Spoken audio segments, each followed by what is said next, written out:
So what you think of Superman? No, don't get me started. This is not the Superman episode. I mean, but we're fairly close though because we're back in a contained gun universe. Yeah, and we're gonna do I think we're gonna do a DC episode, like a DCU thing. So that's where we'll cover the Superman stuff, like DC so far. You think, but like we haven't gone back to the DC FU because they broke it and it shattered, and now they're You picking think up pieces. Yeah. DCFU wasn't that was when the trailer dropped for the Suicide Squad, right? hmm And it was a fractured universe, and like I wish we pushed that more because I think that was a genius name for it instead of extended universe, which they didn't know what they were doing. Yeah, DCEU. We were DCFU, Yeah, and now it's just DCU. Okay, but it's not even a DCU now; it's a DCGU. what's the G for? You know what a G's for? Tell me. I was gonna say gun universe. And is that the best idea? I don't know. Giving one person the control of everything is not. You say that, but we have Feig who had us by the bollocks for 11 years. But he's just a producer. He doesn't direct and write them. I guess, yeah. This is a Jerry Jones Right. situation. Yes, exactly. Okay. So he knows his role and does the thing, but Gunn's going to do everything. And, if you watch the Superman movie, back at it again. Finish it. Back at it again like we never left. Coke and Dank, Dank and Coke. We are the Lethal Weapons. This is Comic Patrol. That's it. Special episode. Look at that. Hey, Dank. Hey, Coke. What do you get when you cross Harley Quinn with a motorbike? What do you get when you guess? What do you get? What do you get when you cross Harley Quinn with a motorbike? A Harley Davidson. You wrote that one yourself? No. No. Huh. That's what the internet gave you? That's the internet. Mind you, that was right before we started recording. Yeah. So there's another one that I really liked, but it had nothing to do with what we were talking about. So you want to try it out here? Do you want to laugh in this, or do you want a true laugh? That one's not bad. It's just not good. Which superhero spends too much time in the sun? Which superhero spends too much time in the sun? Captain America.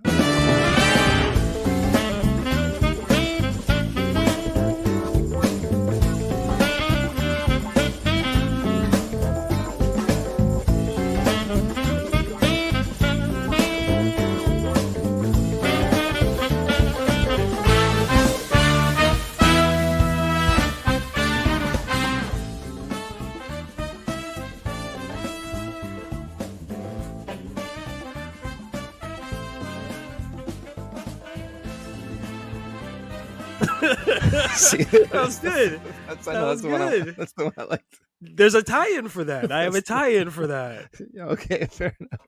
That was good, man.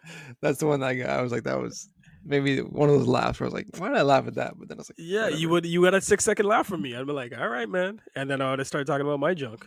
Captain America. I'm gonna find a way to use that. He's going in Aquaman. Aquaman needs a Captain. Captain is the guy with just sunscreen on his face. They leave the purple one or whatever. Yeah, Captain Puerto Rico or something. Captain Mexico. Captain. Come on, that could go so many different ways. Oh, this is good. This is rich. We got to cut it now and just keep that for ourselves. Remind me, because I'm still looking for stuff that we said we're going to do in other episodes, but lost my train of thought of like, oh, that was a good idea, but I can't remember which episode. It's only like 113 other episodes you got to listen to. Yeah, to kind of scrub. So that's not it's just ciphered. I'm tempted to throw it all into ChatGPT and have it transcribe it, but have our voices lost to AI technology. If somebody wanted to, don't finish that thought. Because it's coming. The end of the world is coming. I would like to get paid before we get our IP stolen from us. Yeah, exactly. You knew exactly what I was going to say. Yeah, of course I did. You've been talking about it for so long. I hate it. It's here. It's like it's already Skynet, man. Yeah, it's inevitable, and it's already Skynet. Exactly. Yeah. So it's been a while since we've done Across the Pages. That we don't even remember how to do it. We don't even remember, because I was trying to think of how we introduced this stuff. And we don't even listen to our own ish to be like, oh, this is how we do it. Listen. There's no time. No, exactly. They're like our little baby birds. Like we just put them out there and hope they fly, and that's the last we think of them, right? To the audience, we actually spend croupious. I don't even know if that's a real word, but I'm going to try Copious? and use it. That works too. One of those two is something that makes Dank sound smarter. We spend a lot of time doing the research, the reading, and the watching to the point that we'll either reread or rewatch things consecutively to be like, I want to talk about this thing. But when it comes to like remembering our own segments in order to like slot it back in, we're like, nah, Good we'll luck. we'll figure it out on the fly. So This is our 11th across the pages. Our last one was Judge Dredd and RoboCop, and that was last year. that was a good one. That was a good one, yeah. This one is going to be Thunderbolts and Suicide Squad, and what we do is we take two properties from different publishers, usually different publishers. We've done like Thor and Doctor Strange before, but two different universes, I guess. And we just cross-reference them, really and truly. Like we'll look at two movies and then two books. Yep. So one for each, and then we just kind of talk about them. We don't. There was a time where we were like, let's find some commonalities, and that's just like, no, it's just an excuse for us to talk about similar products, really. Yeah. There was a time where we didn't even read the other person's book, and you're like, "Tell me That's about right. it." Yeah, and we just leave each other in the lurch, and like didn't really work. Now we watch everything, we read everything, we enjoy everything. I think this was one of the funnest ones I got to do. Yeah, when did we start doing the cross reading? I think there was like the first 5 or 6. We just were like, okay, this is your book and this is Yeah. my book. Yeah. And then at one point you're kind of like, yeah, I read yours. I was like, oh, okay, well then I'm going to read yours next time. And then that's Yeah. kind of how we went. You know which one I was? I read Batman Gothic. I actually think it was the Thor and Doctor Strange stuff. Maybe. I think that's where the crossover started. That or Legion of Moon Knight. But either way, It's been a while. it's been a long time It's been a while. since I've been with you. What was the name of that band? Do you remember the name of that band? They're like a one-hit wonder. So Stained. It's been a while. You know Oasis is coming here Sunday? I didn't. No, I didn't know that. I did not. Did you know that. Oasis is back together? I did not know that either. Did you know Oasis is broke and so they had to do a tour? Yeah. They don't hate Well, I each mean, other when they hey, do. if you want money, do tours because you've seen ticket prices lately. Remember that Shabuzi show? Don't knock Shabuzi. Shabuzi needs to get his paid. I think I like him more than you do, but I'm just saying, like, Probably. that was a bit of a surprise. Let's just say that. Yeah, And I want Killer Mike prices, but I gotta go to Killer Mike establishments. And that was within this era of overpriced shows. Yeah. I don't know if it's the venue or if it's the artist, because now, like, around us, all the smaller venues are disappearing. So now it's just big venues. And it's like, Listen, okay. Breezy Bull made money 2 days in a row. How much was those? You don't want to know. Oh, okay. I know he had Summer Walker there too, right? So it's like but still.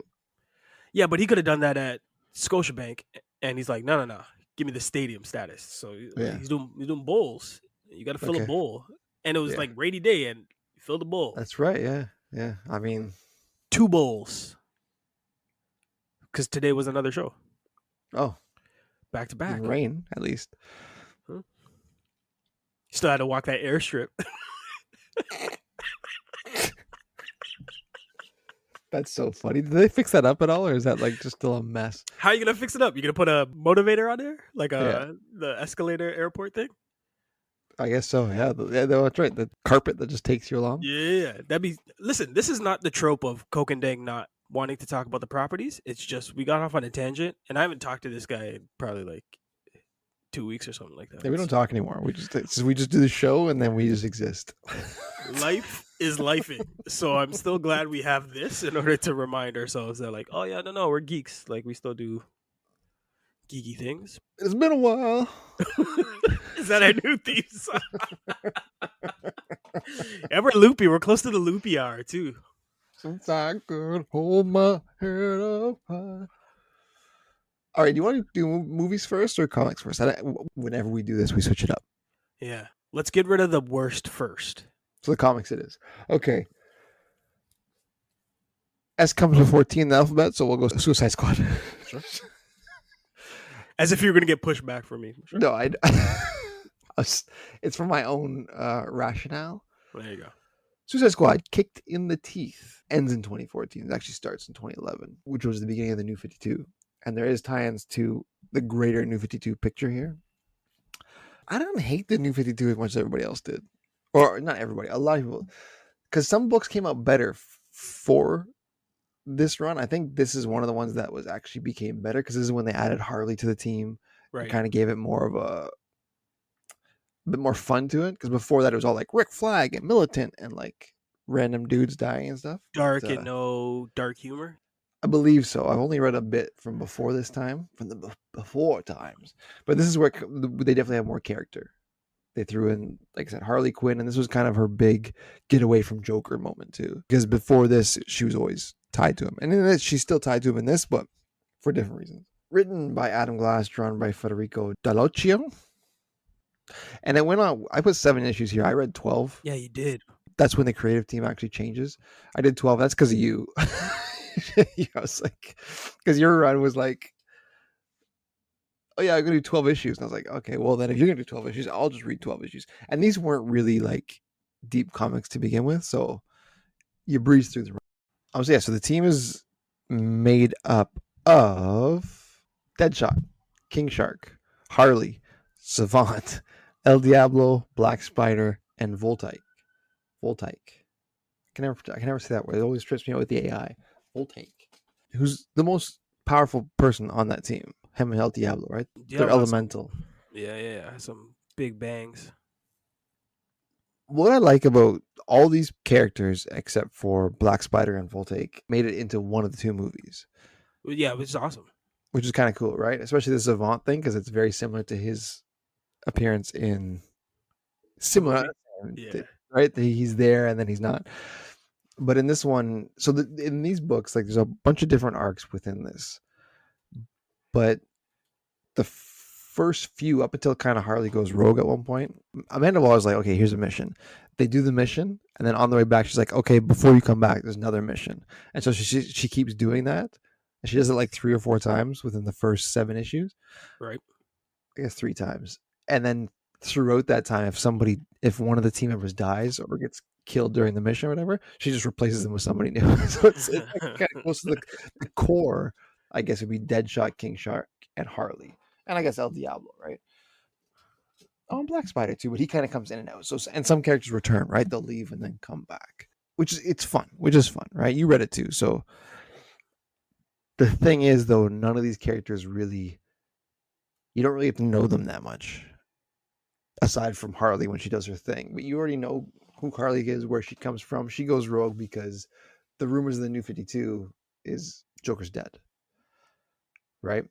Because in the first issue of the Detective Comics, 452, Dollmaker cuts his face off, and everybody presumes that Joker is dead. She goes on her little tirade to Gotham City to find his remains, I guess, his face. And in order to do that, she starts a riot within the Belle Rev prison, right? And then Amanda Waller was like, I gotta get her back for obvious reasons. What am I trying to say here? There's not really crazy twists and turns in this. It's like, here's the mission, here's the mission, here's the mission. Now, Waller always has a bit of a ulterior motive within the missions. Like they all kind of link together in a certain way, but nothing too crazy. They should put Boomerang in there as a piece that Deadshot has to play, but the characters are always like, oh yeah, you're here because Amanda Waller told me this off of panel. Yeah. Right? They're kind of just like, it's almost like a Deus Ex Machina. It's like kind of like, okay, well, we're here now, but that's because she told me and the readers didn't know. And that happens like every arc. So it's like Deadshot like offer Boomerang's like, I'm the leader now. Waller told me. And then at the end of the issue, at the end of the arc, Deadshot's like, actually, you're like the trading chip to get this scientist, right? And it's like, okay. Which was a great plot device too, right? Yes. Like he ends up being sacrificed to the daughter of Asp, who he ended up trying to Yep. kill earlier. Yeah, I was like, all right, that's a good twist, man.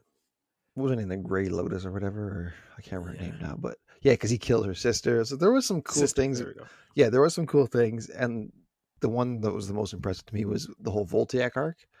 Because I'm like, this guy's crazy. When they get the one mission where they have to kill the zombies or whatever, the infected people, Hmm. they were susceptible to electricity. So Deadshot's like, Voltec, just hit everybody that you see, even if they're on the ground, like just fry them. And then at the end, he shoots Voltec in the head, and like they blame the entire incident on a supervillain going rogue. Meanwhile, he was the one that was doing the most help. It gets a little less clever as you go, but you get some pretty cool characters in this too, like throughout it, right? Like I mentioned, Boomerang, Yo-Yo's there, which is like a plastic man type thing. He's able to stretch himself out and bring Yeah. himself in. And like starts to hit it off with Harley Quinn. Harley Quinn gets to Yes, play like off of all the different characters that come on the team and come off the team. Is it Black Spider that ends up getting it first? getting what? Like Who's getting the killed? first? Who's the first death? Well, they assume Savant is, because he gets taken away when because it opens really cool with this trip. But who's the first death? No, no, Black Spider doesn't die. It is Voltec Okay. when the guy gets shot, right? Yeah. Deadshot shoots him, bang. But there's like other characters too. Lyman Light, which I didn't even know who they were. Those are the twins, Yeah. right? Right. And one of them gets their head popped. Never saw them before. Yeah, exactly. There's Wes Shelley, who's the Resurrection Man, who's one of the targets. They bring in Iceberg, and they rotate the characters back and forth, right? Like Black Spider leaves for a bit, but then comes back because Black Spider's not really. He's a vigilante from Gotham who. Basically, it's like they caught Daredevil, Right. except or more like the Punisher, sorry, because he actually kills people. So he kills bad guys, so they lock him up with the bad guys. So Waller has kind of a bit of a soft spot for him, but they take on the virus. They take on the Basilisk group, which is basically like Hydra for DC, because they're even going like Hail Basilisk. And then there's the prison riot. Harley goes rogue. They have to bring her back from Gotham. That's kind of a cool scenario because her and Deadshot became like teammates with benefits for a bit, and then she kind of, you can see that doesn't mean anything for this team because she likes him in her own twisted way, but he has no interest in her. And that's what I like about this team is that they don't really care about each other. And this is where it kind of differs from the movie. We'll get to that after, but it's like they don't like each other. They don't care about each other. They're all bad people or morally gray people. No, they're all bad people. Okay, fair enough. They're all bad people. Like they're not even trying to redeem any of these characters. No, they're not, and I like that. I would like to get to know them more, just not even like for sympathetic reasons. Like King Shark's in every issue. You don't really get much of his backstory. He's just and I thought it was awesome that he's a hammerhead. Yeah, he's a hammerhead in this too. That's right. Yes. Yeah, I like that. That was cool. They do change that up in like a bunch of his appearances. Sometimes he's a hammerhead. Sometimes he's a great weight. Sometimes he's like just like a Mako. I don't know. It's kind of like Beast, right? Like sometimes Beast is a cat in Marvel. Right? Other times he's like a gorilla. Yeah. He looks weird. Kind of depends on the artist. It's good. Good take. Yeah, but sorry to cut you. I always thought it was super interesting that Amanda Waller is running ops by herself. Like she hasn't delegated to anybody. She's always the one person in the chair. And I like the fact that when we get to the movie, we'll talk about it. There's a team in the movie that makes more sense to like all the stuff that she would have to deal with. The fact that she's on the computer in their ears and like holding the trigger is like a lot for one person to keep all the secrets. Yeah, it is. You're right. Like in a comic book, it kind of is like, oh, whatever. It's just, but when you see it in live action, it does make way more sense as a team around her, and they have to coordinate with her. But yeah, I don't know what much else to say about this. There are, like I said, there are some through lines like Boomerang coming and going, and then becoming like it becomes like a triple agent. Yeah. Which I thought was like I was like, what? How far did you get in this? Did you read all 12? No, you got to. No, I made it to 8. So once they get to Gotham, and I listen, I don't know why they had to bring it to Gotham. Like you already had Harley, but we keep finding ways to talk about Joker, and this turns into a Joker book very quickly. Yeah. And before that, it was a contained story, which I appreciated. Like it was just this team running amok, like the crazy zombies and the baby. Have to rescue the baby, and then the baby became a new plot device because like Deadshot became like this sort of parental figure, even though he was still trying to bang Harley and like get his rocks off and like do his shit, Oh, but from the then first one, yeah, the pregnant yeah, zombie, yeah. yeah, and then it flips on a coin to be like Harley is the center focus, which I appreciate, but like Harley's still healing from her past lives, which is Joker related. I was like, I don't want any of this. Yeah. And they go directly into Gotham. I was like, oh no. So then you get appearances from Clayface, quote unquote Clayface with Yeah. Lemon and Lime doing the hologram and stuff like that. And like I like Gotham, but I don't need every book to be a Gotham book. And that's what it started to turn into. So that's why I pulled out. Yeah, so after that Gotham mission, when they bring Harley back, Deadshot shoots her actually in the gut, and they bring her back, and because she puts Joker's face over Deadshot's face, Right. and like role plays with him. Which was a cool scene. Yeah, and then he shoots her in the gut, and brings her back. So from there, they have a mission to grab Resurrection Man, and the team for that is like Deadshot, Light, Iceberg, El Diablo, Black Spider, and King Shark. Because Harley's off the team now, and Light or Lime got killed. So they put this new team of Resurrection Man, and they don't know what Resurrection Man's powers are. Okay. So he ends up like wiping the team out. He kills Light and stuff. But they have to go to Metropolis to do it. So that you like you said, they went in Gotham and they're in Metropolis. They didn't meet Batman or Superman, but They they occupy still their spaces. I guess with a launch like the new 52, like you had to let them know like yeah. these places are still important. But anytime I Then see you Joker, it's just like I've had enough. yeah. Well, at least they don't linger on that too much. Like you said, there's the Gotham swing, there's the Metropolis swing. Then you find out who the mole is because there's a mole on the team That's pretty cool. that that's giving information to Basilisk and stuff, and then they end up at uh like a Mayan temple. It's weird. It's like because their plane blows up and they end up at the Mayan temple, and then they end up fighting Basilisk. But that last few issues are so rushed that it's like, man, this is like 12 issues. I don't know any of these characters' real motivations, except for El Diablo. He kind of becomes spiritual, and Deadshot obviously he's working towards the meeting with his daughter. But But isn't that the point of Suicide Squad? They really yeah, don't have motivations. They're just the work all usable. I don't know, casualties. I assets. guess. Yeah, Yeah. and that's a good point. What I kind of meant by that is their state of mind. Whereas like Sure. they're all trying to work to get time off their sentence, Right. but every time they do this, well, I was like, no, you don't get any time off. Actually, when I say get to know their motivations, what I should have said instead is kind of like get to know their personalities a little more. Sure. Like I said, King Shark, we don't know besides just he just I'm likes to big. yeah, Yeah. I'm yeah. gonna eat you. Yeah. Yeah. At least in the movie, you kind of get a sense he wants friends. And this one, he's just like he's just there, right? Yeah. So it's I don't know. It wasn't horrible. Wasn't great. I think this is a turning point for the first draft of the Suicide Squad we know today. Okay. Would you keep reading this run? No, I'm done. Yeah. Makes sense. I'd be done with this. Is like a 3 year long run at this point, right? Well, just after this first arc, right? And I don't even know when the first arc ends, right? It goes to Oh, it was 7 issues. Yeah, Okay. where you, and then the next one goes to 12. So I read the 2, and then it changes, right? It's creative teams. Mm. So I don't know. Then after that, it becomes the new Suicide Squad. But this is kind of like where Harley becomes a mainstay. It's still one of the most interesting concepts that DC had. Yeah, and it's a good way to play in the toolbox and bring out random people and Yeah. sometimes kill them off, sometimes redeem them. Kind of see how the audience feels towards this and that. Like it really gave Harley her own shine because before this, Mhm. she was always paired with Joker constantly. And Deadshot, Deadshot was a Batman villain who's Still now is. become he Yeah. still is, but he's become more of a anti-hero now Yeah. because of Suicide Squad, right? So We rate this on a boomer bag basis. this is true, right? That's about the same time as except I did like 95% of talking. It's my book. So how about your book? So I did Thunderbolts 2016 by Jim Zub and John Malin. John Malkovich. No, I'm just kidding. Being John Malkovich. Like Coke's book, this came at a pivotal time in Marvel's run where a lot of things were happening. Because right smack in the middle of this 12-issue arc, there's a tie-in to Civil War 2. And we haven't covered that, but that I remember that being interesting. Not as good as the first one because you can't, No. but really interesting.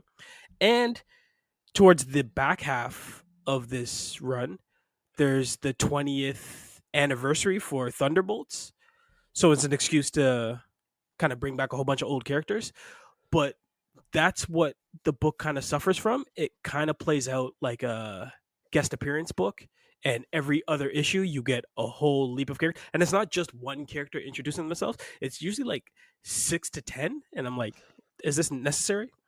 But we are now following Winter Yo, Soldier, what's the team? Yeah, yeah.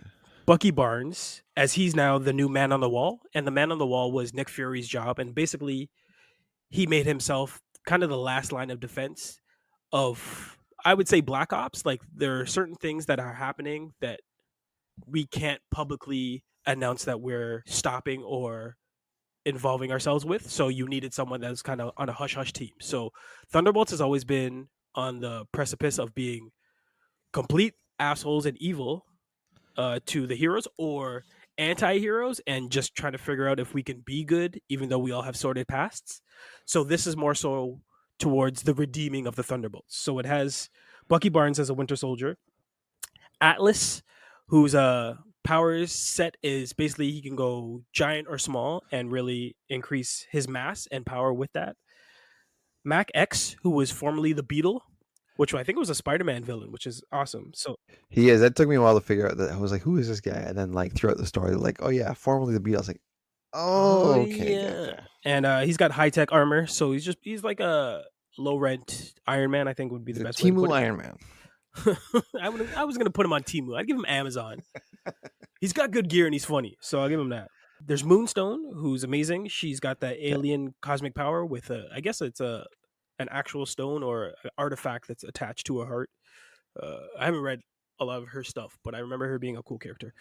The Fixer, who is kind of the anti Tony Stark because he's basically a mechanical genius, and he really talks highly of how genius he is with mechanics and kind of technical savvy. And he's smug and he's kind of drawn like Tony Stark. Like, there's some similarities there, so I thought that was funny. He reminded me of like a bad guy Forge. That's not bad.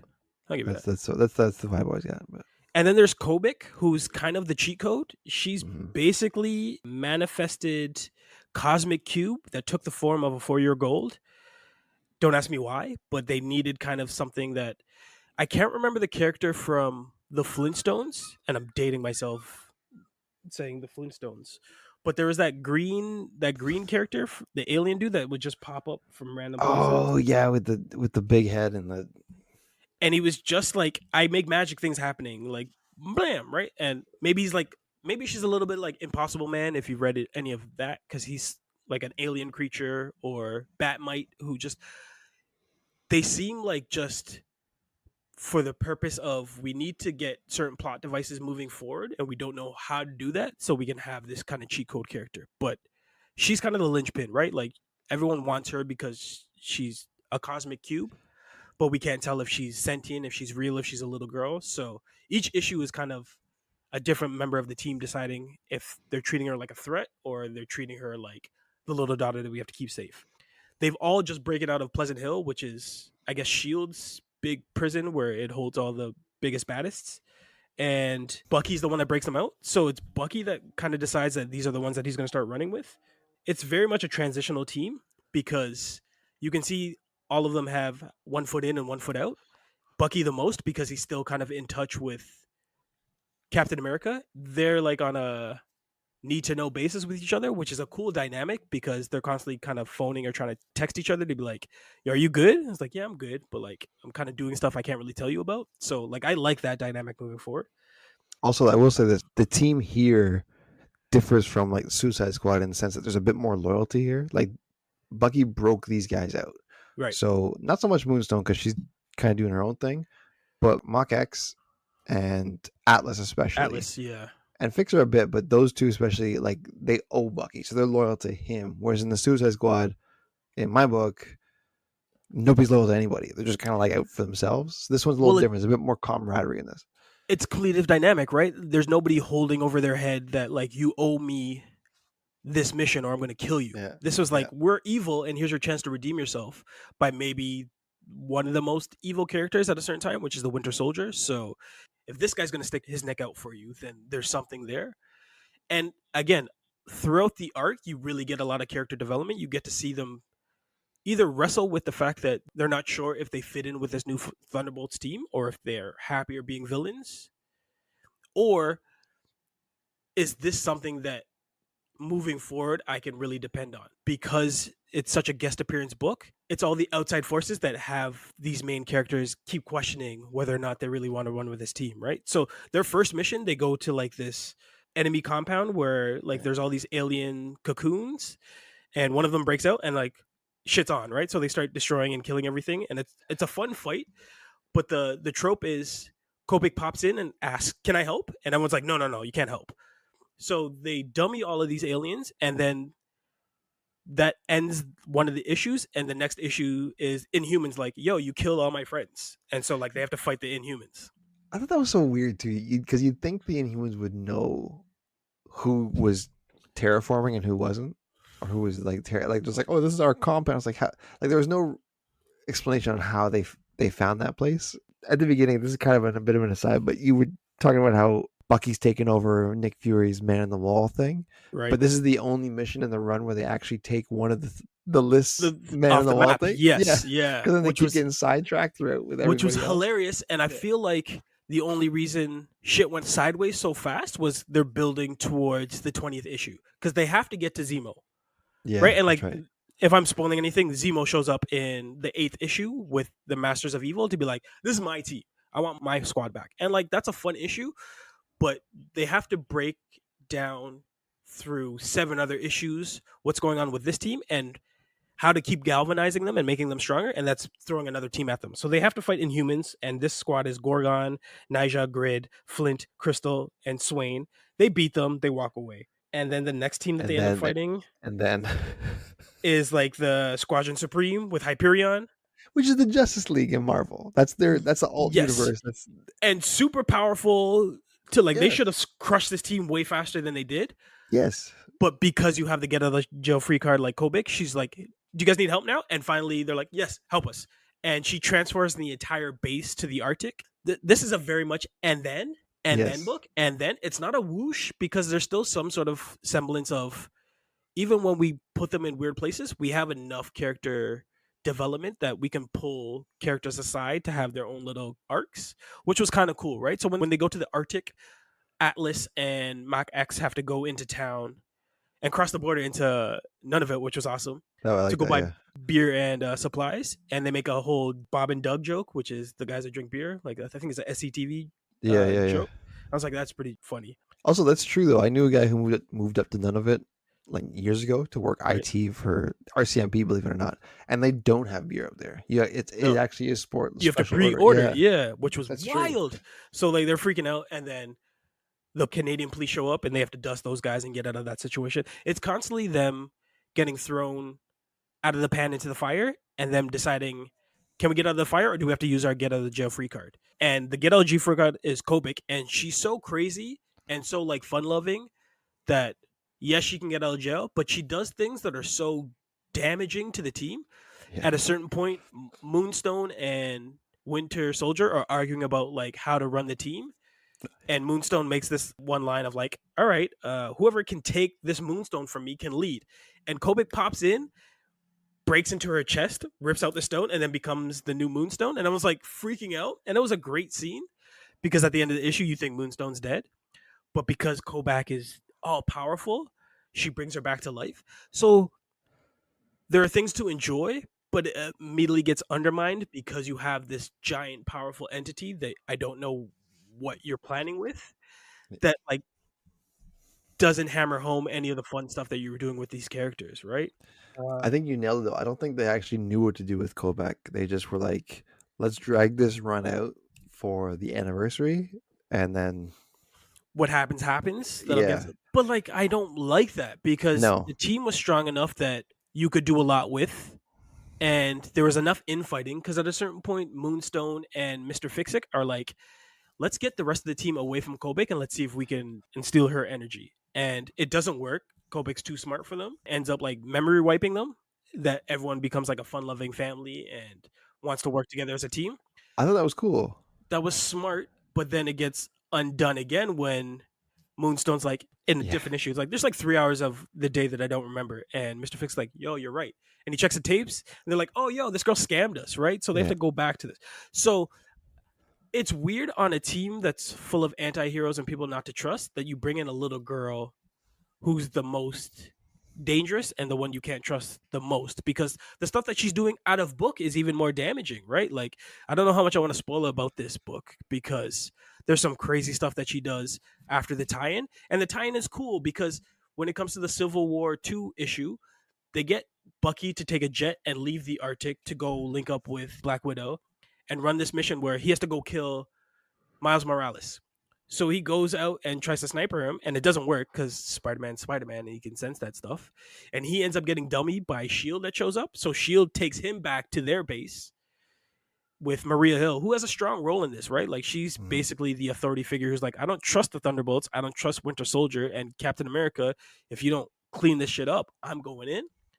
And then it turns into like a jailbreak issue for like the next 2 issues. It's, can the Thunderbolts break Bucky Barnes out of Shield? And I was like, these are the best issues Yeah. because you get them to being the best of themselves and the worst because they don't care who they're killing. So like, it's funny, it's infighting, they're all quippy with each other, but then they're throwing in more characters. So Songbird joins back onto the team, right? And they break him out, and I'm not going to give you the full reveal of what the huge twist is that Kobek and another character do, but by the time it reaches the 8th issue, they're back in the Arctic. They think everything's fine because now, like, they thought the worst of it is behind them.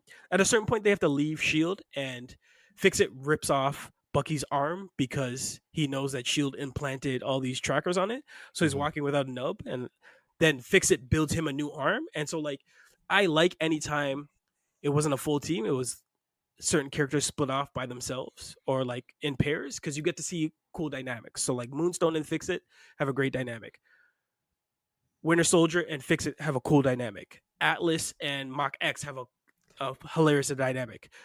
Songbird and Mac X are X's, so they have an interesting dynamic. Like, they really handled that well. And then throwing Kobik in there, they don't know how to treat her. They treat her like a girl, but then they remember that she's all powerful. So like, they have to try and use reverse psychology, but then still have to have a soft hand, but then still have to be like, yo, she's super powerful. And like, that's in the final issue, she turns into the big blue beam. And if you heard us talk about big blue beams, you understand what that is. And that's where I feel like the whole run gets shortchanged and like it doesn't hammer it home because by the final issues, you have the Master of Evil come, the Wrecking Crew, Yes, that's right. Yeah. and Jolt and Ghost. So like, they're throwing the entire kitchen sink on the wall. But it's an amazing cover because you get to see all the members of the Thunderbolts for the last 28 years. So I see what you're doing, but that should have been its own arc. And Zemo's whole motivation is like, you shouldn't be running with Winter Soldier, you should be running with me, right? Like, so I want my team back. I didn't really buy that. I didn't really like that. I was like, It doesn't okay. make sense. How it ends is certain members of the team end up joining up with Zemo and they walk into a portal and go to the next issue, which I didn't bother reading because that didn't make sense. You had been busy fighting one side, and then by the end, you're like, okay, we're gonna cross over. Kobik kind of gets defeated, but not really. She just turns into a giant ball of energy, and they kind of find a way to dampen it, but not really. Like Suicide Squad, it seems like they were rushing to get to the ending Yeah. and wait to get to the next arc, but all the goodwill that they had me for the first 7 just went out the window. And the twist that happens with Bucky isn't great, although I like what they did with the character who he has to talk to. Like, that whole run. I mean, I can say it now and just bleep it later. Like, I Yeah. like the fact that shit, like, that's a good run that I wouldn't mind reading. Yep. But that's a different issue of a book. Like, that's not even a Thunderbolts issue. So by the end of it, I'm just like, I know so much about these individual characters, but I don't because they all flipped 180, except for Moonstone. Moonstone's the only one that kind of stayed true to like, I don't give a fuck about any of you guys. Like, I'm only in it for me. And then I'm following Ghost, who's like now following Songbird, who's now trying to follow the team that left her. So it's so weird. Although she was teased throughout the run too, right? Like it's like the person behind the wall, and so there is that. But When you just, already throw I'm not trying to 30 other defend it. I'm characters, just yeah, there's already 30 other characters that I'm trying to keep tabs yeah, on. Like Medusa's in one of the issues. yeah, I don't need more. I just need coherent of what you have. Like if you had built smaller teams for them to fight up to the Wrecking Crew, and then it was just like 4 issues of the Wrecking Crew, I would love that. yeah. That'd be dope.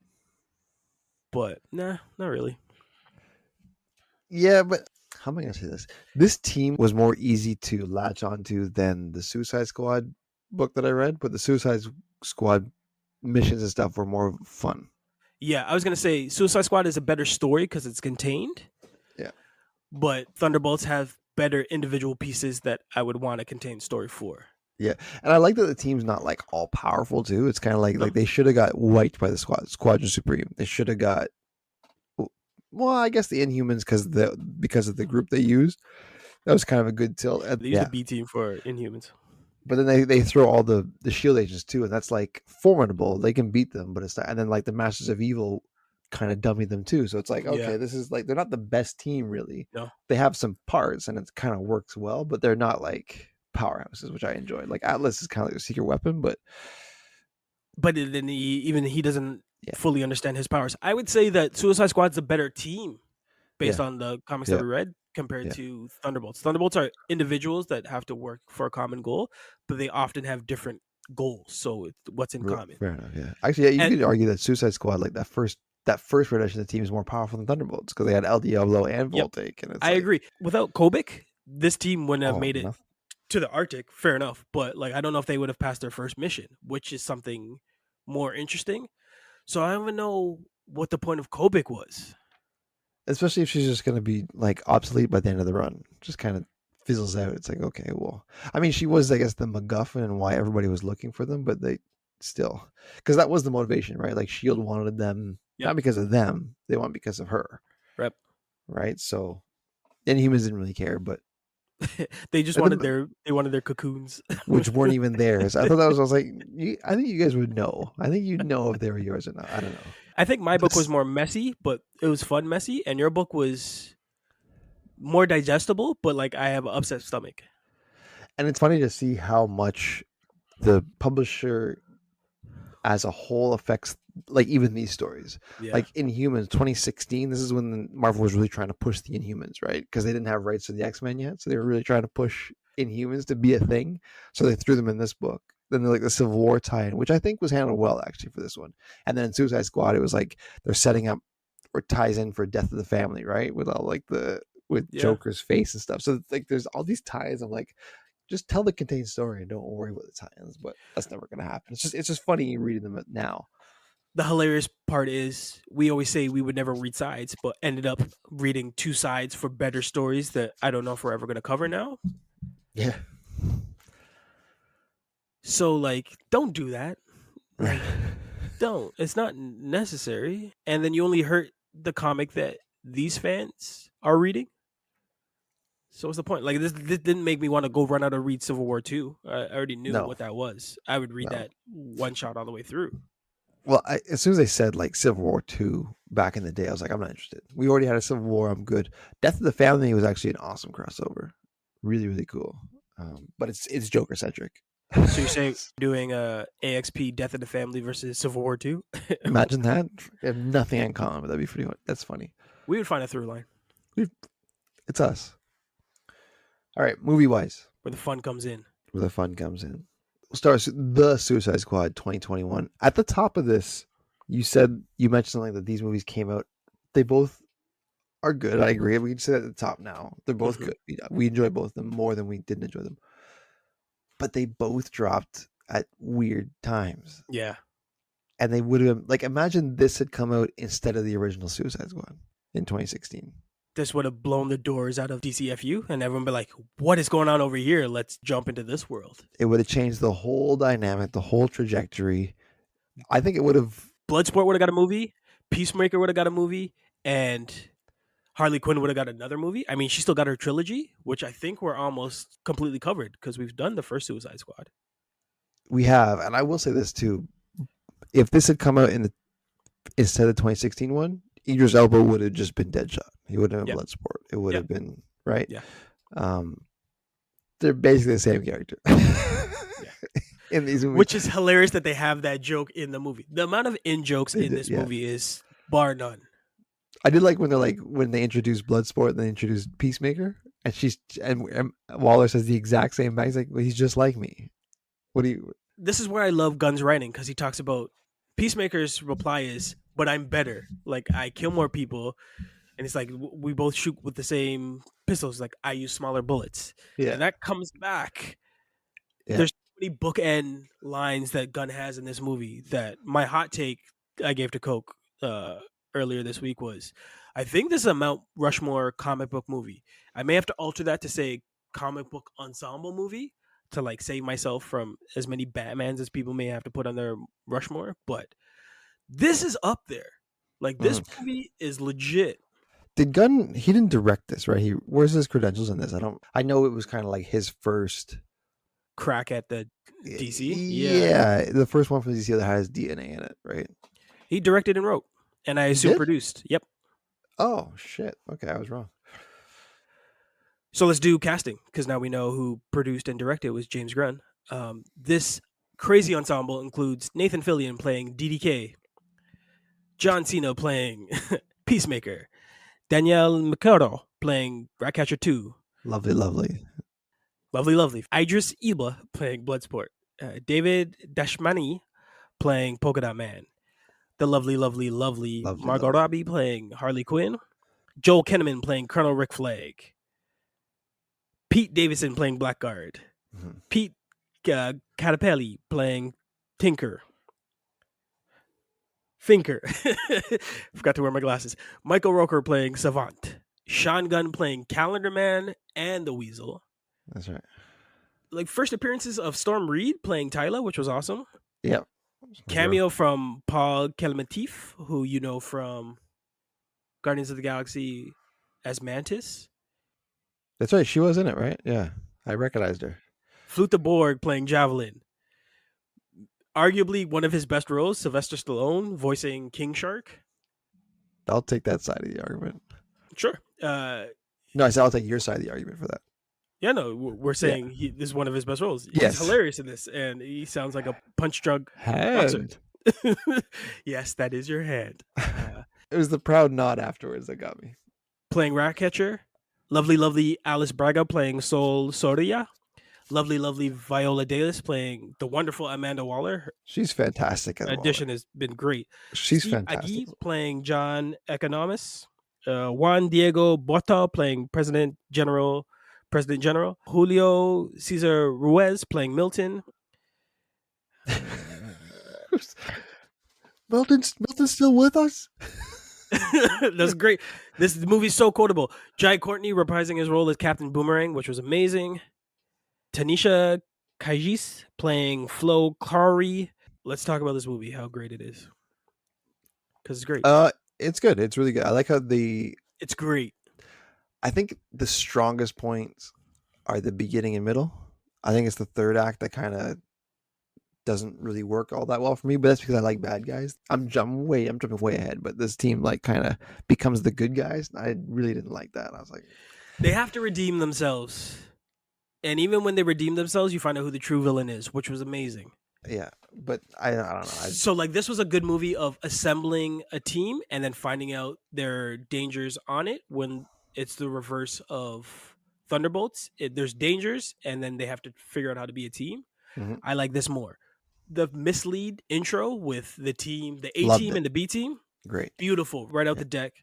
Oh, I was just gonna say we were talking about Amanda Waller and she has a team and Mhm. like that team plays a pivotal role in this movie and then helps launch themselves because they show up in Peacemaker too. So like that's Gunn working on all cylinders of like I have a plan for this. Like what you think isn't working is really gonna work down the line. So like I love the fact that everyone thought a whole bunch of people were expendable, and you end up having more characters that have seen a longer shelf life off this movie than a lot of DC films that have been part of the DC FUEU.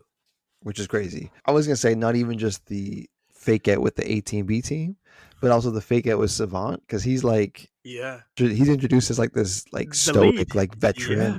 the Yep. lead.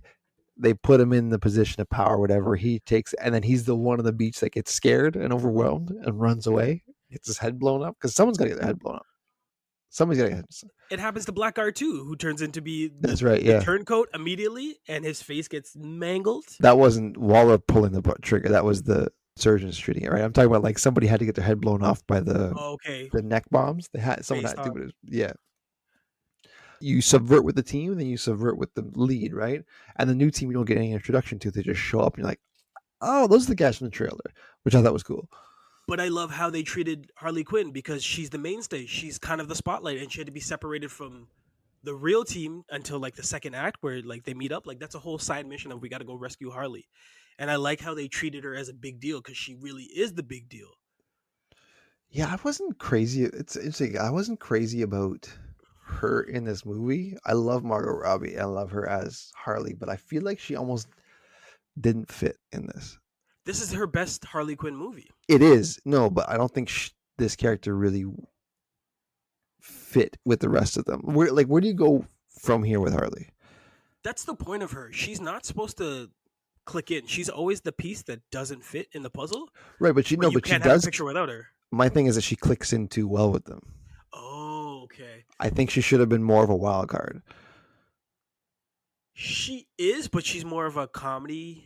Exactly. Yeah, that's what I Trope? mean. So it's not really like there's a couple issues I have with like just how the characters are like Peacemaker, perfect. Like that's great. He's like he's Bloodsport, perfect. deranged.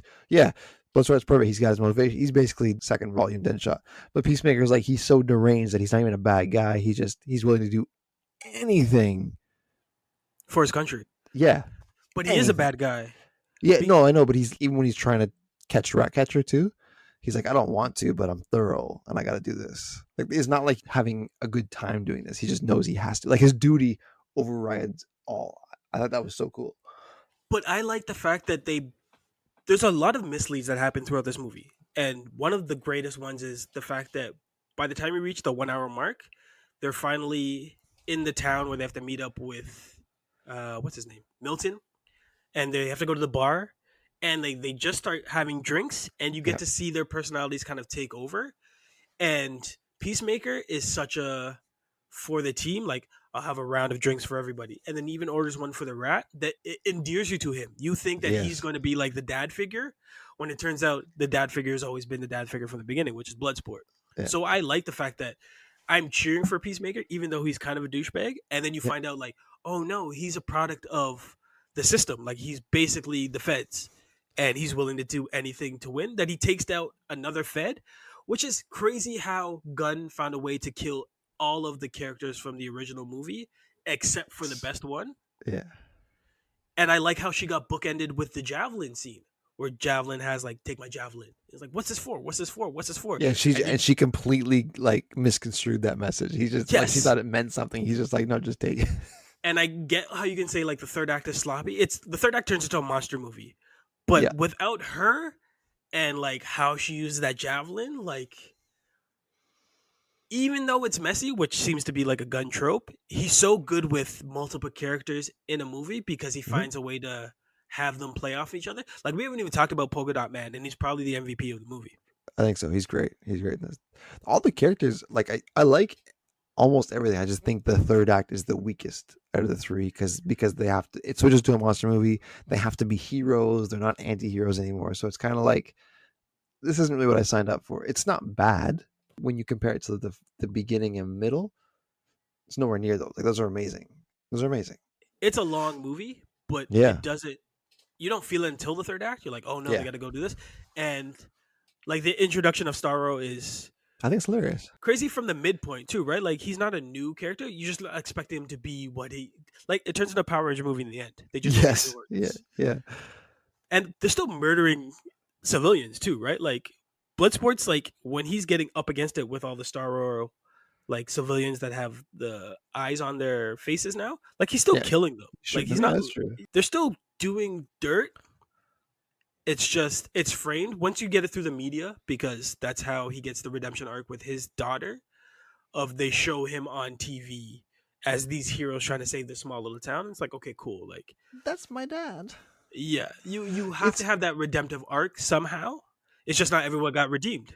it's interesting. I had this argument myself while watching it too. I was kind of like, at the ending, like they finish the tower, Right. and then Starro kind of goes on the run, and they're turning to walk away, and they're all leaving, and it's like, yeah, this is kind of more realistic.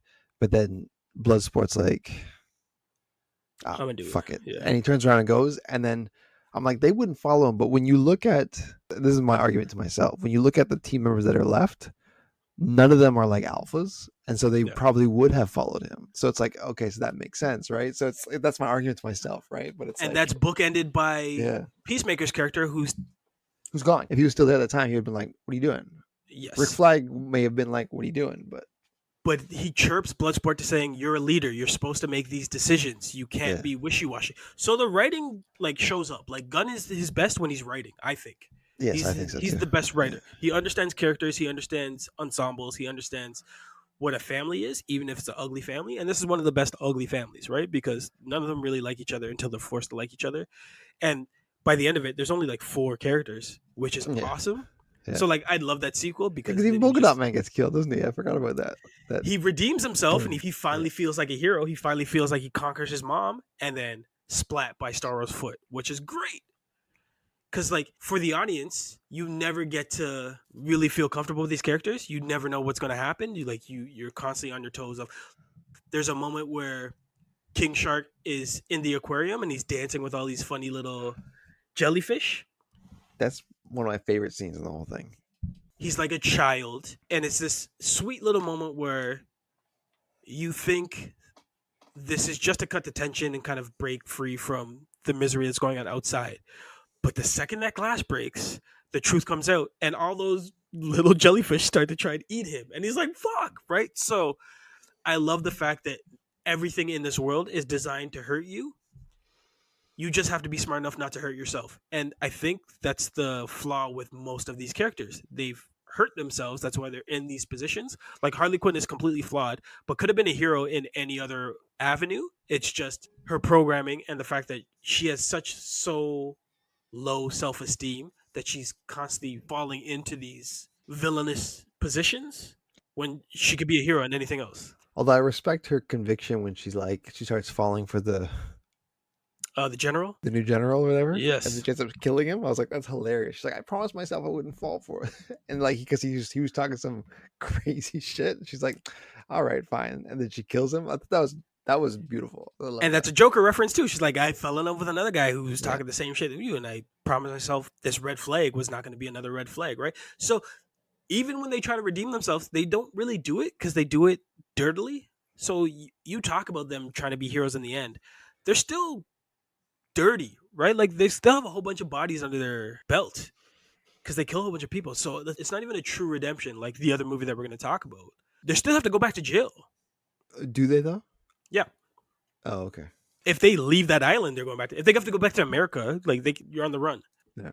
The only one that's truly redeeming is Ratcatcher 2. I think she's the only one that doesn't really kill, has a gentle soul, loves animals, and she's only in this because of her father. That's right. Yeah. Taika Waititi, which is, yeah. She doesn't kill anybody. She doesn't maim anybody. She picks the right side, and she's kind of the innocence. She may be the audience. That's a good call. Yeah. Although she does kill like a few people with rats. Like they go down the people's throats or whatever. But that was played for laughs, right? Like when they take out the entire village of who were supposed to be the ops, and turns out that would have been your friends. She's just doing her part. She thought those are like evil people, which is more hilarious. But and to my credit, she didn't kill anybody. Her rats did. Her rats did, yeah. So if I'm a lawyer, sorry, Your Honor, where's the smoking gun? A rat did it. What was your favorite death at all these? Obviously, it was a showdown between Peacemaker and Bloodsport. Your favorite death? Because all of those deaths were so great. Yeah. And they kept updoing each other. And then it ends with Idris saying to Cena, nobody likes to show off. And Cena's line is like, unless that show off is doing some dope shit. And then Idris turns to himself and is like, damn it, he's right. I was like, they're both high schoolers. No, but I meant like out of all the people who died, like all the characters who died. Oh, Pete Davidson getting his face blown off was That was amazing. good, yeah. I did like Mongal too. How she jumped into a helicopter and brought it down and diced up On like three, fire. Yeah. ended up killing like 3 more people.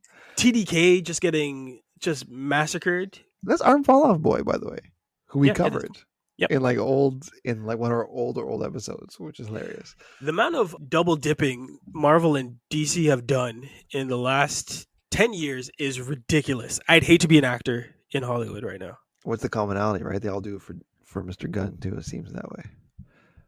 They all double dip for him. And he's bringing a whole bunch more across the stage. So get ready. Things you want to say about the Suicide Squad? The better of the Suicide Squads, the one that's worth it. Is this part of the DCEU or the DCU, or kind of like in between? I'm putting it in part of the U because it's Gunn. Okay. Yeah. So you're going to get some of these characters again. Yeah. It's like the prequel to the DCU, where it's like Superman's the first movie, right? Yeah. 100% you're going to see Weasel again because he made a point. That's what I was holding on to that one. I was like, what do you think the plans for Weasel are? He's just going to pop up again. Because he was unconscious for the whole movie.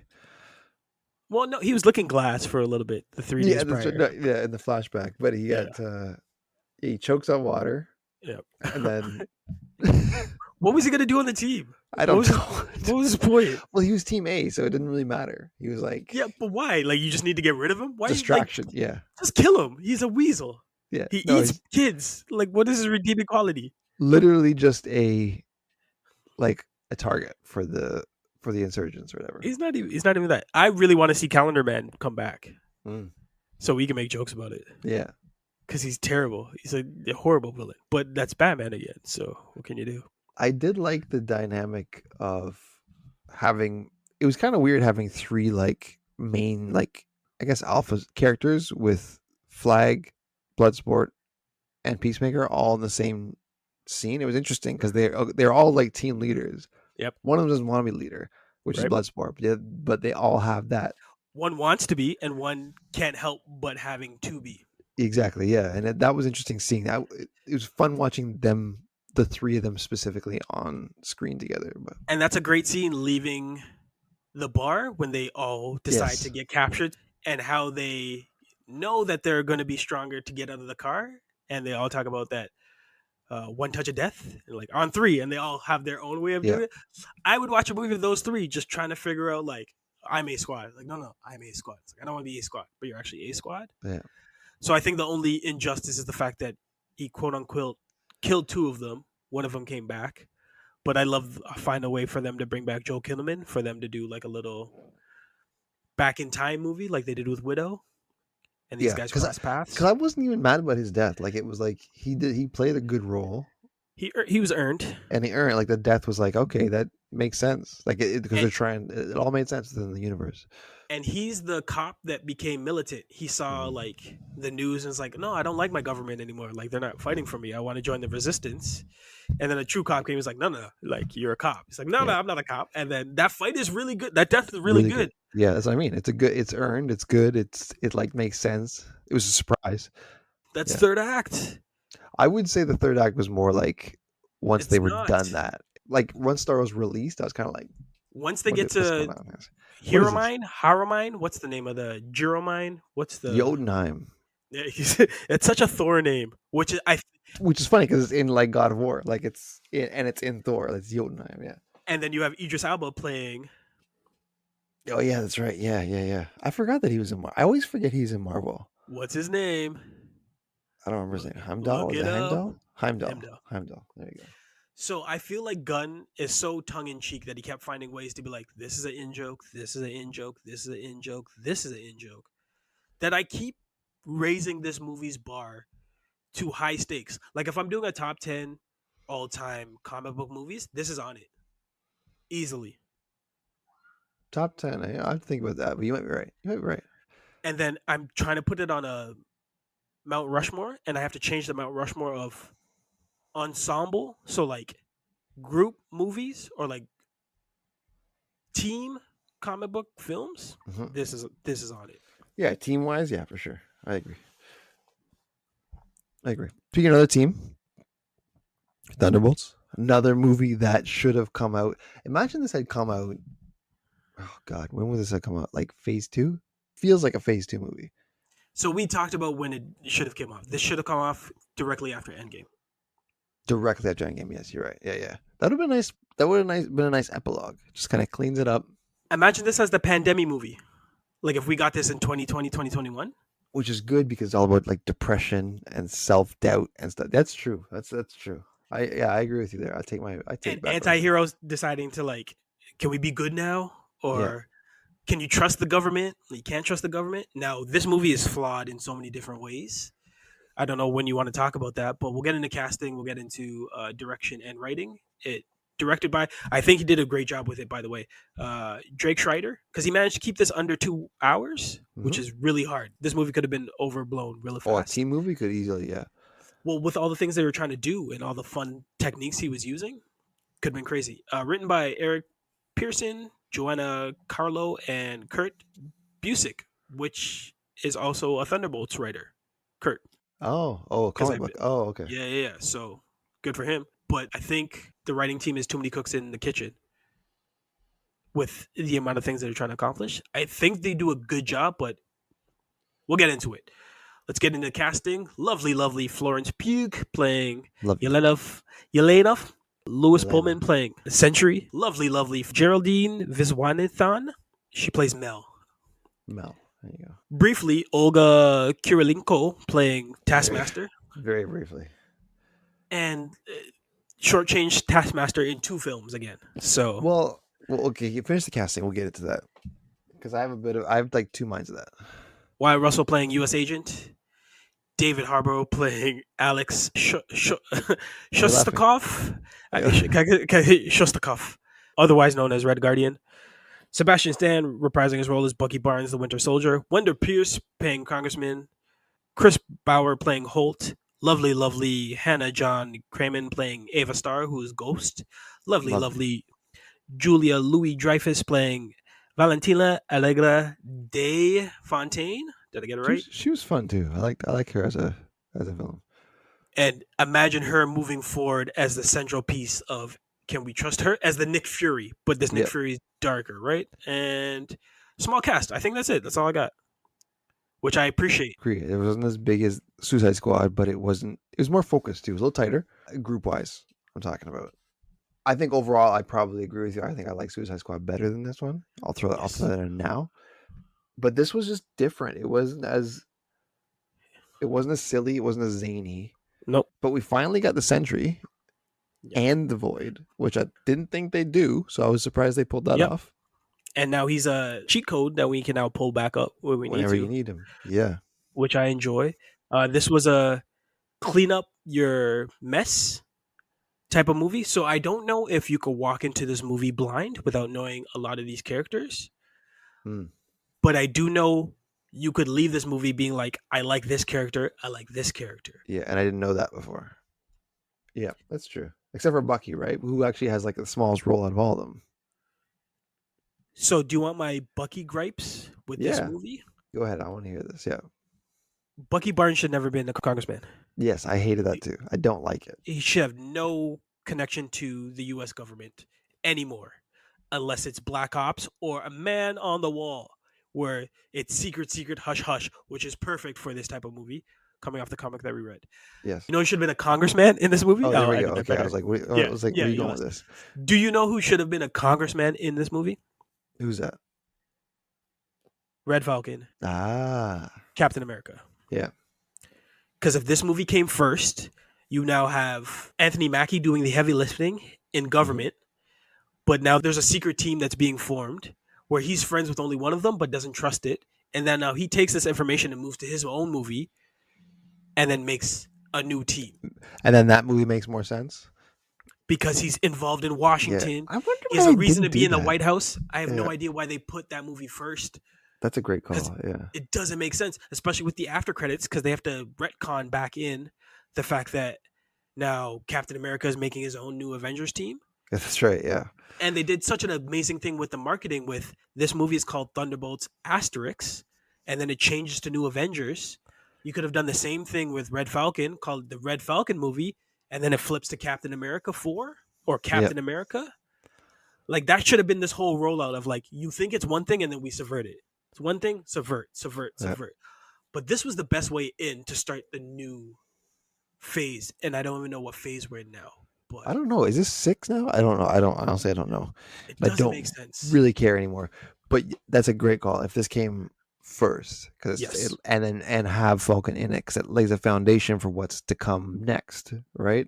And then you're right. Then it's like, oh, we're building our own team. But then it's such a good call. Why did I don't understand why they released it? And it wasn't even like it was that far ahead. It was a couple months, February This and movie has July. so many things going for it. Again, it's not perfect. The soundtrack's amazing. I think it's Sun Lux that does the score, Yeah, and I love the new theme that they have, and that's pivotal for an Avengers movie, right? Like to have that theme, that score, and this one's so personal to this team, right? It's darker, it's a little moodier, yeah. but it's still got that flow that if you hear it, you feel like heroes. All these characters have baggage. All of them are like disgruntled for so many different reasons. So the fact that they're a team is wild. They also is nowhere near as strong as the first draft of the Avengers. This is like the C or D team Avengers. You know who else was missing from this team, which would have been amazing if you were smart enough to do it properly? Ronan. Yeah, he would have fit like a glove. And he would Yeah, have been the veteran to be redeemable. like, this is how you Yeah, do it. And he's like, I don't know if I can do it anymore. So I love the fact that half of this movie is really internal for all the characters. They're trying to decide like the darkest parts of their mind. And like that could have been explored so much more. But again, we're already pushing 2 hours. So I get how you had to cut back. But the fact that Sentry's like real power is if you touch him, you start to feel the void. that was cool. I like that. And that second half, the third act of like them fighting through memories to find him, although it Really doesn't cool. make sense how No, the rest of the team found Yelena so just fast randomly. I thought that was so. That was and then start fighting pillows. I was like, yeah. okay, you guys are really wrapping up shit. I was gonna say I was talking about the Suicide Squad, how the third act was the weakest. In this one, I think the third act may have been the The strongest because strongest. it ties everything together nicely. Whereas I think this one, the middle kind of lags a bit. It's fun. Yeah, It's fun at the beginning when they're all kind of making their way. Like I love how they all got sent to the same compound to take each other out. that's amazing. I love that. And then have to break out. That's amazing. Yeah, And then breaking out, and then Sentry's like, no, I'm a god. yeah, Amazing. yeah, Once they meet up with Bucky, is almost perfect. yeah. It's really solid. Yes, yeah, Almost perfect. I agree because they established them all. You kind of understand where they're all coming from. Two of the characters I thought were a little flat. U.S. Agent and Ghost. I think they didn't do much with them, but I would say U.S. Agent gets not a lot to do, but enough because you get the feeling that he wants to be Captain America. He can't. He can't be a family man. But the stuff that he's good at, he's really good, and he's still a dick. Like I like that I everybody's like still no. kind of an a-hole. I like that he's a dick. I like that because he's got that. And I did. You're right. I forgot they showed the bit with his family. How he's just Yeah, like he's so obsessed with himself and his own failings. He doesn't even have time to take care of his own yeah. kid. I thought that was I'm cool. watching him. The Yeah, baby's just crying in the yeah. The corner. baby's just crying. Yeah. What are you? He's You're on so your irate phone. and Yeah. disgruntled. Yeah, it's great. Like, But then from there, they didn't really go anywhere with him. It was yeah, just kind of like, he redeems fast yes, he does. because he's still a dick when they're trying to climb up the silo, Yep. and he reaches for the ledge first, and then you see how the rest of them can adapt faster. Yeah. And then he leaves to go get SWAT gear while Yelena and Sentry have to like shoot their way out. Yeah. And he's like, I was here. But by the time they're in back of the van, he's like, I got a helmet, I got a gun. Like they really understood how to hit the humor in this. That's why this is a Yelena movie. Like she It shines is. better Yeah. than anybody. Oh, yes. And the fact that she gets to name the team Thunderbolts based off her soccer Yeah, squad that's pretty that funny. Yeah. never won a game. And one time this girl pooped on center field. Yeah. And I love that Joe comes back immediately when Red Guardian shows up. He's like, you named it after the Thunderbolts? Yeah. Remember the I girl like. that pooped in the field? I was like, I love this movie. This movie is so smart. I like how his memories are a little different than hers, so they Yes. clash over it. He's like, "No, it was it was Sam's tires." He's like, "No, it was It was his Shane. tires." It wasn't Shane. That's what it's It wasn't Shane. called. Shane couldn't afford the Thunderbolts. And then I love that Yelena is like super dick by the third act when she starts reading everybody. Yeah, yeah. Like she goes off when they lose to Sentry the first time. And I love that about her. Like they're so flawed in so many different ways that this was the best way to like reintroduce the MCU. Especially with literally the new Avengers after Endgame. This is what you're left with, Yes. and it's like this is Yes. really not that good of a team. To be Because honest. your shining heroes all had to sacrifice themselves in order for the world to be saved. Like nobody came out better because they were part of the best of it, right? Like they already dealt with all of their demons, or they went back to their home planet, which is like, where's Thor? Like Thor should be here all the time, but Yeah, never he's there. never here. Two things before I forget. There's two things I wanted Sure. to ask you, unless you're in the middle of a thought. No, I love this movie more than I want to give it credit for. It's just Timing. the things that are wrong are so wrong that I'm like, you could have been perfect. You could have been the best thing.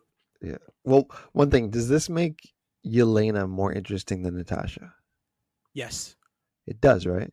That's Feig's fault, or like that's Widow's fault. They never Yeah. cared about Black Widow. And again, she would have been perfect on this team. She would have, yep. Like if this is the movie that she died in, chef's kiss. Oh, if she has true. to sacrifice herself for her sister, and like it's dark now, and like Yeah. Yelena has to take up the mantle as Widow and be a hero. Like they could have been oppositions, and her death here, although it's great in Endgame. So I'd either have Ronan die in this movie or Black Widow die in this movie, so one of these characters can redeem themselves and become good. Yep. That's a great call. The second part, we do have to talk about Taskmaster a little bit.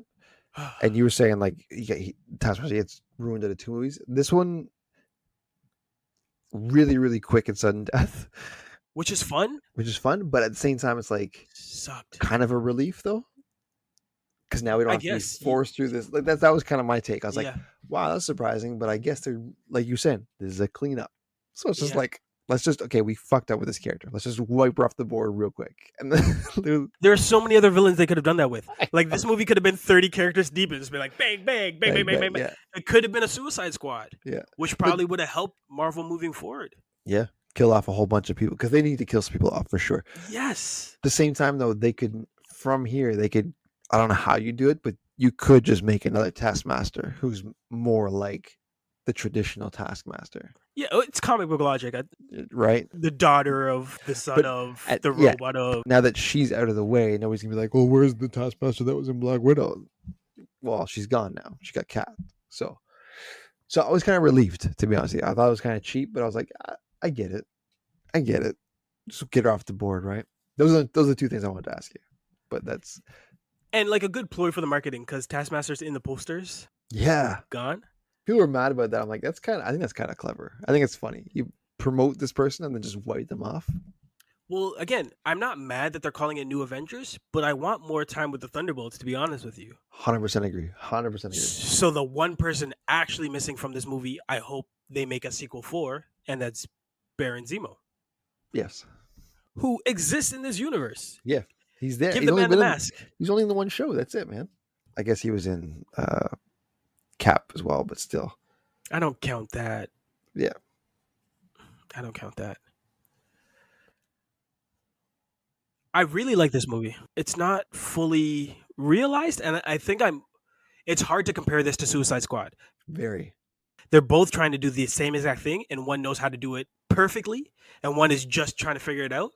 And because they went a completely different direction that's not normal comic book tropes and like darker and realer, we should be looking at this more, but we can't because we're coming from 2 comic books and watch 2 comic book movies, and 3 of those properties would probably end up on the same side of the spectrum, and this one would be on the opposite side, and that's not a bad thing. It's just that's harder to judge, and so I feel like that's why it suffered in the theaters too. It's funny because it's like Marvel now, who was the bright and colorful and jokey one, is now getting darker, and then DC, who was like really dark under Snyder, is now getting more colorful, and it's just they're going opposite directions, but it works because they both need to change anyways. You know that's because of one trade, though, right? One trade. It's the Gunn effect. The James Gunn. Yes, sorry, I didn't know what you meant. Yes, yeah, one free agent signing. That's true. Free agent. Exactly, yeah, because they dropped him because of, and whose fault is that? Internet. This Twitter sleuth. They're like, back in 2009, I can only assume that's going to give us more interesting and weirder movies that we would have got if the team stayed the same. Change is good. This Thunderbolts movie, funny enough, to your point, belongs in the DCEU, and that the Suicide Squad movie belongs in like Phase 5. Yeah, I'm happy with how it worked out now, to be honest with you. Yeah, but if we're giving it a winner, and I don't know if we do give winners, it's by a hair. Yeah, by hair. Like I said, I think Suicide Squad is a little better. Like, I enjoyed it a little more. Yeah, but I think Suicide Squad is done, whereas Thunderbolts or New Avengers is just the beginning. But that's the thing. Right. Thunderbolts is done. New Avengers are starting now. So Right. already But this that like team is going on, whereas like Suicide Squad, I don't think we're ever going to see the Suicide Squad again. It's going to be I would argue that there's more of a chance to see the Suicide Squad again than Thunderbolts as this team exists, because the after credits is already them all shiny and new in new suits and being like, okay, we're happy now. it's the same team. That's what I'm saying. You're right. The names So changed. I'm talking They properties, got and money now. you're talking teams. So Yeah. okay, they can't afford to get Cena, Alba, and Kinnaman and Margot Robbie back on the Well, same. Kidman's dead, right? But Is he? It's comic book logic.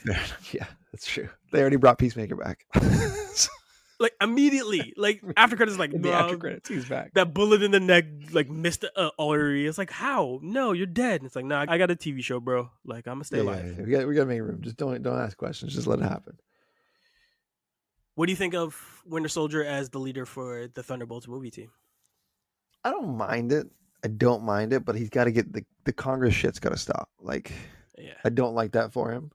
Who voted for him? What state is he a Congress for? That's the thing they're making fun of. Is like he's like a failed congressman, right? He got no seats. He's like he's not very good at. But man, Anthony Mackie would have been so much better because then he goes into there, he learns kind of the ways, then becomes. But he's the Boy Scout Washington dude, right? Like he's in DC. He tries to be a diplomatic yes, Captain America. Yes, it does not work. Yeah, I gotta go militant, right? So and then it makes better. sense. And then you can have what we wanted for Captain America 4 was espionage, and go back to Winter Soldier, Captain America #2, and be like, oh no, like this congressman's got to go dirty and he's got to go underground. Like then they went to Japan.